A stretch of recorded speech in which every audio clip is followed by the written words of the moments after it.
안녕하십니까, 닥터덕입니다. 오늘은 여러분과 함께 나눌 내용이 의학이 발달되어 온 역사에 대해서 잠깐 이야기할까 합니다.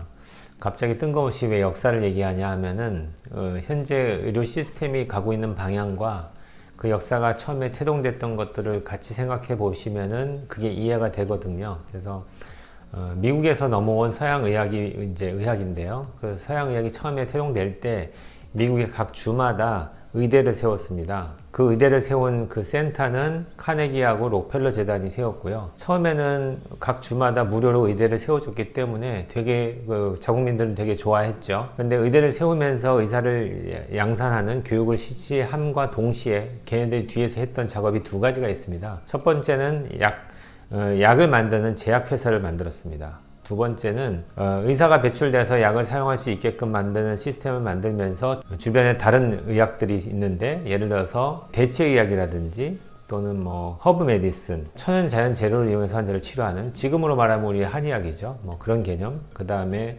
카이로프라틱스, 이렇게 물리치료 쪽에 관련된 모든 것들, 이런 것들에 대해서 의학적인 접근으로 환자를 치료할 수 있는 기회라든지 어떤 법적인 문제들을 다 차단을 했어요. 그래서 의사들이 환자를 진료하면서 약을 쓰는 것 외에 다른 어떤 의학적인 어떤 행위들을 다 불법으로 다 만들어 버린 거죠.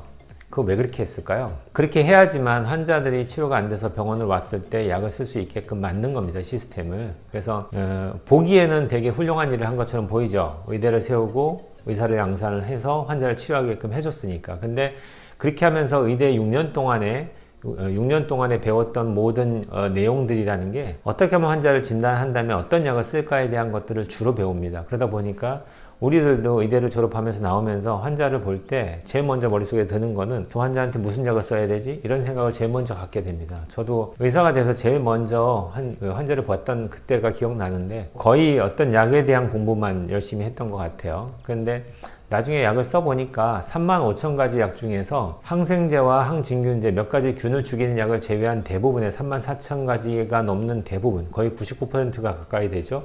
그 많은 그 약들은 치료제라는 개념이 좀 안 어울리더라고요. 어떻게 보면 다 증상 완화제죠. 앞서 강의했던 콜레스테롤에 대한 얘기만 한번 더 해드리면은, 그 약 하나가 전 세계에서 판매되는 판매 총 매출이 우리나라 국방비 예산만큼 판매가 됩니다. 얼마나 많은지 상상이 가십니까? 그 약이 어떻게 보면 나중에 퇴출될 약 중에 하나라고 생각이 드는데, 그렇게 우리 몸에 필요하지 않은 약이면서도 단순히 콜레스테롤 하나를 낮춘다는 거 하나 때문에 전 세계적으로 선풍적인 인기를 끌면서 약을 판매를 하는데, 만약에 여러분이 그 화이자의 사장이라고 한다면은 나중에 퇴출되는 한이 있더라도 지금 그 국방비 예산만큼을 벌어들이는 그 약 하나를 없애겠습니까? 그렇지 않죠. 어떻게든지 팔 수 있는 데까지는 팔 겁니다. 그러고 나서 나중에 문제가 돼서 뭐라고 대두가 되면은, 그때는 그럼 그때부터는 약을 안 팔지 하고선 이제 그때는 퇴출시키겠죠. 대부분의 지금 모든 약들은 그렇게 나타났다 사라지고 나타났다 사라지고 하고 있어요. 대부분 잘 모르시죠. 계속 있던 약들이라고 생각하시지만 그렇지 않고 계속 신약이 개발되고 사용하다가 문제가 생기면 퇴출되고 또 만듭니다.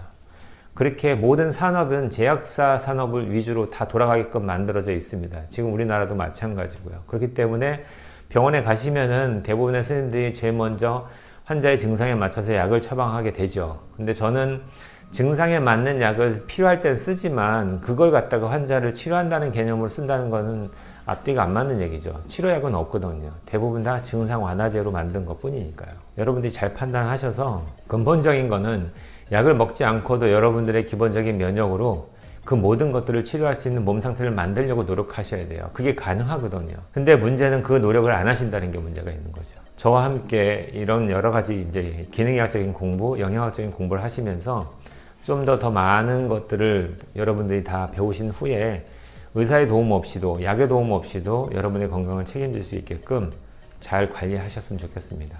그러면 오늘은 여기까지 공부하고요. 또 다음에 또 더 다양한 지식으로 함께 공부할 수 있는 어떤 시간을 갖도록 노력하겠습니다. 지금까지 닥터덕이었습니다.